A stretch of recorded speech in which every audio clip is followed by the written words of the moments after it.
Okay, we will finish up this tutorial.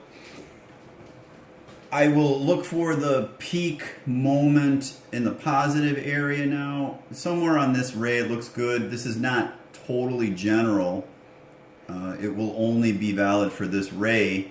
I'll get a vertical line through that point, and then I'm going to intersect that to the closing line, hide this line, put in a new segment in here, and call that height 2, that segment. When you're doing this, make sure you're not renaming the point. You want to rename the segment.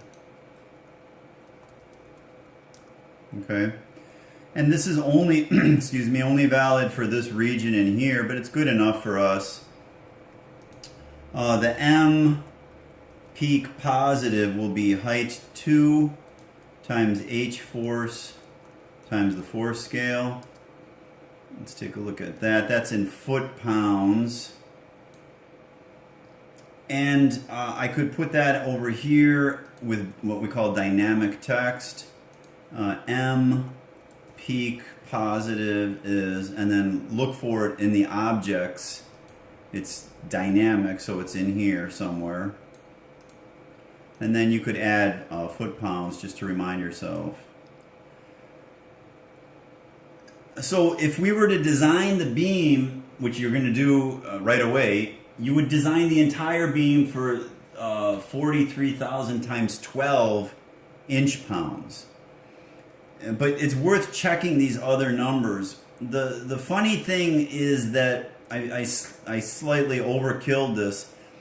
You'll notice the M peak positive is not changing as I change the funicular, and I made a big stink about how it should touch this support right here.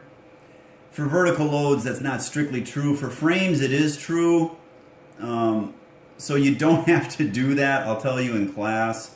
Let me just finish up the thing. If you want the funicular to end up, if you're going to use frames later, we want point M is true regardless of the moments. That's just vertical equilibrium. The real closing line is horizontal. So you put a funicular on the real on the real closing line, and then you would recreate the whole funicular, which I realize now is completely overkill, and redo everything with the orange ones. You don't have to do this though.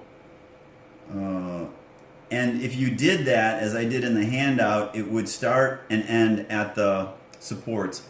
It's a big deal for frames. We'll probably get to frames later in the course. I don't know. For now, you don't have to do that. If you want to, just manually move the P over here.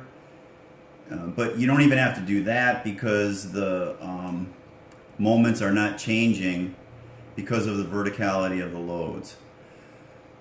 Okay, that concludes this quick set of tutorials, and I hope that you go through these carefully and make your drawings more beautiful than this by hiding things, dealing with line weight, dealing with color. All right, good luck.